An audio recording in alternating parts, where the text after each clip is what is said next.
Hi, this is Mikey D, and I'm going to be seeing what happens when we plug in the Steam controller and what's all going to show up, how navigating the menus, what does the initial setup windows look like.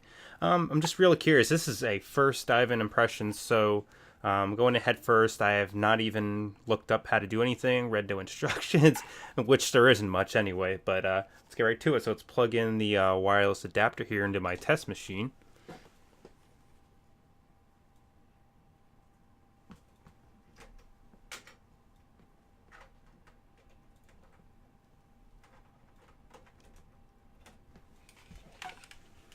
Okay, just plug that in. I'm going to hit the Steam button in the middle. A little beep. See if something comes up here.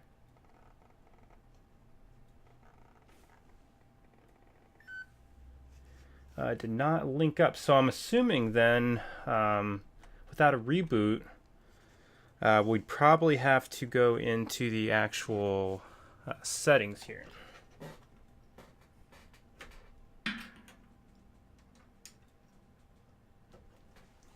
If not, I'm gonna give it another try here just for sake here. And it might be something where we have to hook it up wired for. Oh, there we go.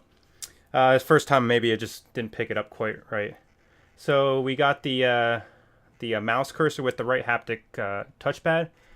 If I flick it, it's okay travel. The faster you flick the mouse, let's see. So that's a pretty quick flick, and it goes about half, 3/4. And as I move a little bit around, and I heard if you get towards the edge on some use cases, it'll keep pushing the mouse. But as far as the movement, it feels pretty natural. I mean, on the screen it looks slightly herky-jerky, but it actually feels pretty good. So we're going to update the firmware. So I'm going to see if it should be right trigger to click. Which is it, okay. Do not power off the controller. Don't die on me, batteries.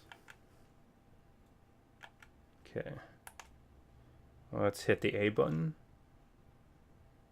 Okay. Oh, I guess it's already doing its thing. I thought I had to click it again. So, updating firmware, cross your fingers. Not quite sure how long this will take, but we'll see here. Now, I was talking in, oh, here we go. Steam controller firmware has been updated. Just say, I wonder if I can tap or press down on the haptic pad. That doesn't seem to work pressing down. So I'm assuming that the right and left triggers are our right and left mouse clicks, which seem to be the case. Okay, controller detected, ready to use. This is what actually users will see when this bottom here. Now, you see how I kind of lost the mouse, so I don't notice it coming back. So in the Steam interface, it seems Valve wants us to use the joystick here. So, which is all well and good, and I'm assuming that Valve actually coded everything and designed it so that when we're in a web browser, it's designed. Let's see. Do we get the mouse back as soon as we go to a page? Let's head to the client updates. Once we're in a web page here, did we get? Yes, we have the mouse. So some initial stuff. Let's check out the actual menus here. See what's in store for us. Okay, so usual menu you've seen with the beta client update, and we're going to head into controller and see what we have here. So detected controllers. We have X input controller, which I do not have my other controller. Actually, let's see if we do have it connected. Yes, I do have, that's why there's an X input controller there, because I do have an Xbox wired hooked up there. And the Steam controller, which is nice, you get a little battery indicator, and I'm assuming that comes up with the overlay as well, I would hope. And controller shutdown time, that is very nice. So if I leave the controller off, I can adjust this here. 15 minutes, 30 minutes, 60. It would be nice to do, 15 minutes is fine. Maybe do 5, 10, 15. Maybe just a custom one would be kind of nice, but that's just very nitpicky, I suppose. And if we hover over Steam Controller here, we have our battery at 100. Now that is odd there. I'm assuming then that that icon is maybe not real time with those 3 bars there. Maybe it's because the battery, I don't know. It says 100%, so I'm assuming it's just a generic icon possibly then. Battery status, firmware version, seems pretty cool. So the one thing I was interested in when I originally saw the support button there down in the middle center show up is that the when you hit this, and it will work for some reason on the X input as well if we hit Y there. And this is really weird. I hope Valve cleans this up, because if you hit the software on the, and maybe it's a work in progress, you hit the software button, the Y button on an X input controller like the wired one I'm on here, it pulls up the Steam controller interface. So I'm assuming that's being looked at. We'll see. And to get out of it, I think, I'm not quite sure how we actually get out of this menu, because it did happen before. Maybe I have to hit it on my other controller here. Let's see. So we're actually in a predicament. So to get out of this, I'm going to try and mouse around and go back. There we go. So that's a really weird thing. I actually got locked into that, and I had to move the mouse to get out of that. So let's head into the actual Steam controller, hit support, and it'll let us, that's pretty nice. So as you look at the support page, and I'm assuming this will use this when you have support tickets, as I press on the haptic pad, it'll actually show me where I'm pressing.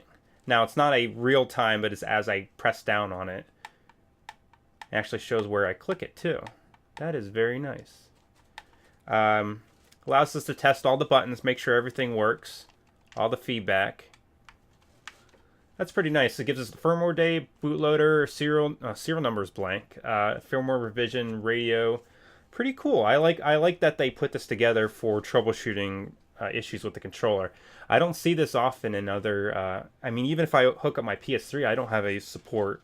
While there is some nice, or PS4, while there is some nice settings you can go into, this, it's pretty cool to have an active support session there. So we're gonna go back. And I believe this is where I had trouble here. So if I hit B, now obviously I'm testing. It did go back. So that's weird that I tested B, but then it didn't decide to go back to the previous menu. That's weird. But no matter. So we're going to go back, hitting Steam. Now they did just change this recently. Instead of getting the overlay on the screen when you hit the Steam button, it shows the, it goes right back to the main menu. So if we were going to library, hit menu, pops back instead of having that overlay come up. And I believe that was a very good move. So overall, the controller feels very solid. Everything is nice and snappy. Let's head into the web browser, and I did see, and now this is something I want to try right away for some reason. I don't know why I want to try this. Is I saw on some videos, and they said it was Steam Machine. Oh, they popped up Netflix. I'm like, that. I'm pretty sure that didn't work, so I'm curious. Let's actually give this a try. So we're gonna click here, see if it brings up the. Now I'm wondering, where is the keyboard? That's weird. So if we click up there, I'm all clicking around. Okay. That's peculiar and something I wasn't quite expecting. So I click in here, doing a trigger to click down up in there. I'm expecting the keyboard to come up, however it doesn't. So maybe there's something I'm missing here. Let's see. Maybe I'm not meant to have the keyboard there. So let's go to more.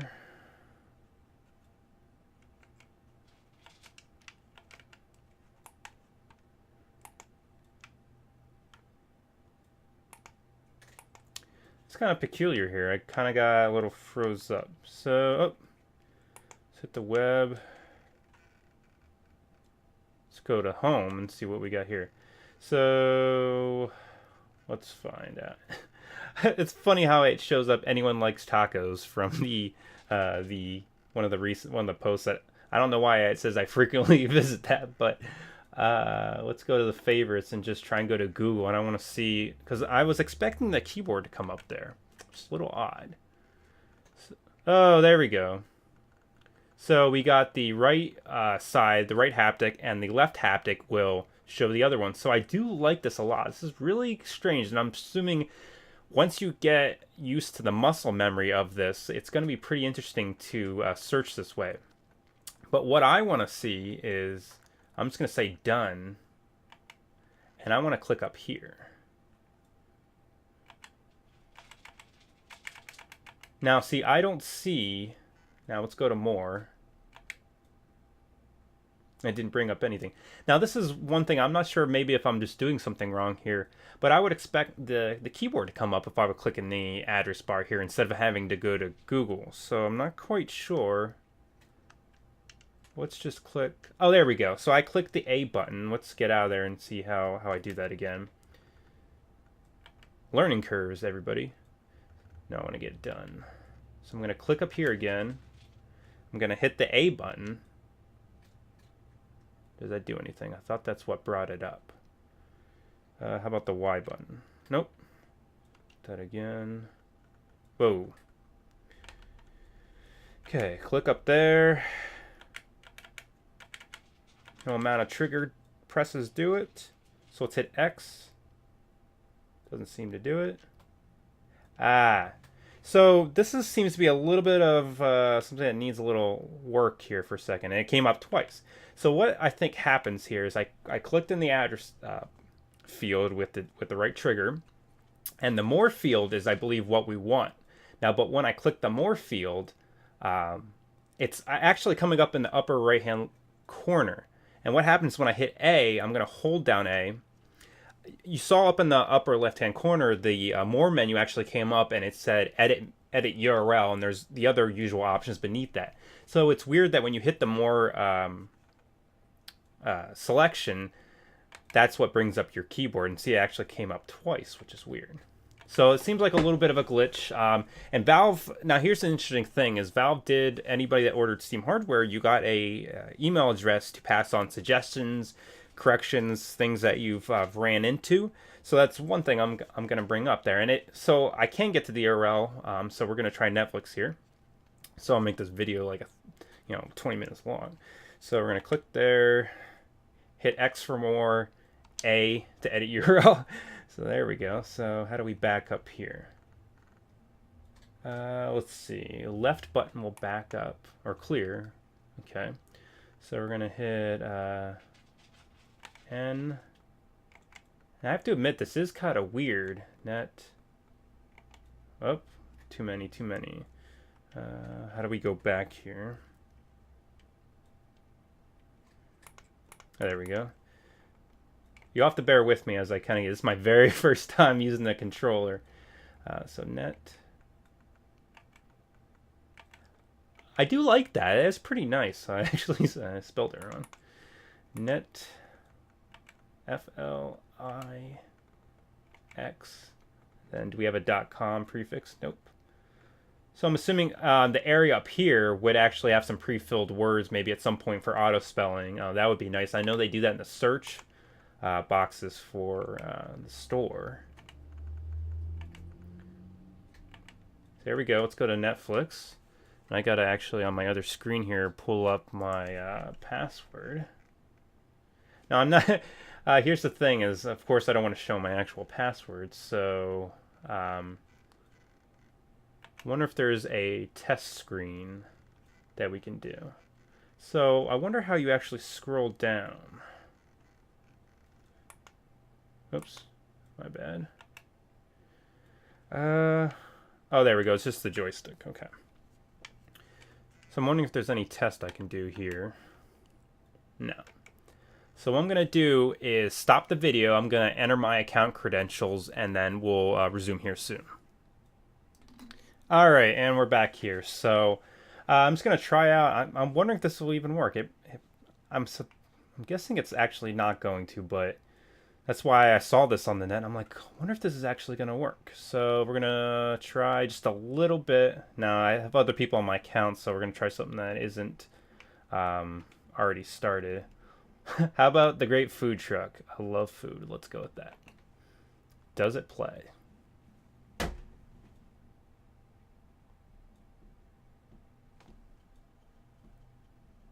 My cat just knocked over my tower.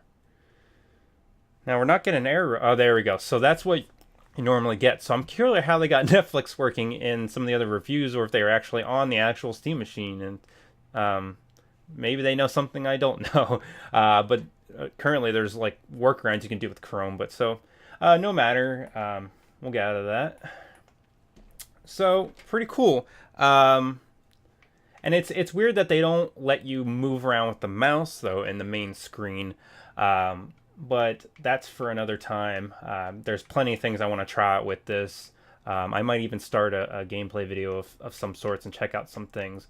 So if we actually go in the library and just kind of look at some stuff, my next video here, we're just going to do some gameplay with some things that we haven't here.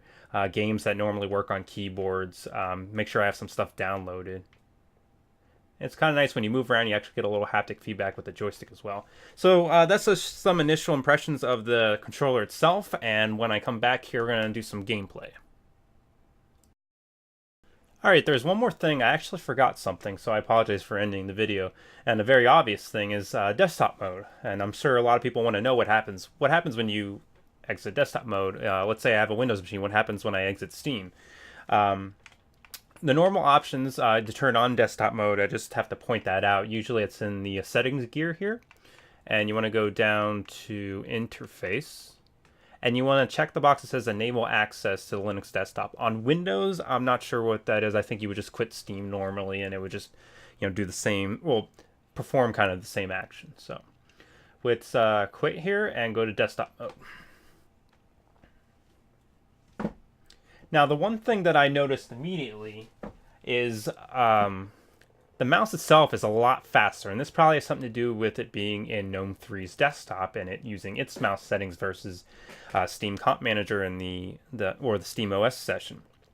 It moves a lot faster. When I flick the mouse, it's gone. It's all the way up in the corner. So it's like hitting a home run. And get that over there. And I believe to open certain things, instead of clicking once, you do your normal double click. So if we were to go into terminal here, we can't tap once, we got to double tap, open up terminal. Like any generic input device, and like it's been stated elsewhere, you're not going to get your on-screen keyboard here. However, like Ubuntu, when I set up a media PC ages ago when I was doing, experimenting in that and got something really useful, there are on-screen keyboards. So what you could most likely do here is you could probably set up a hook-in script that for your desktop profile that will auto start Anti-Micro or some other joypad software or the keyboard permanently on the screen itself. What I plan on doing is making it Anti-Micro auto load, and I will hit a certain button on this gamepad and it will bring up on-screen keyboard when I need it. So I don't plan on being in this mode too much, only sometimes maintenance. I do a lot of my things over SSH. So close that out. Same with the triggers. Left click is your menu here, and your right click is just to click the icon. So you can access the overlay. You can do anything you normally do with basic mouse support, minus some keyboard functions. So maybe I'll put something together for SteamOS tools. I'm not sure, to hook into the desktop mode to get on-screen keyboard up. That might be something pretty cool to get. So I just wanted to mention that, and thank you very much. And that should be the end of it this time.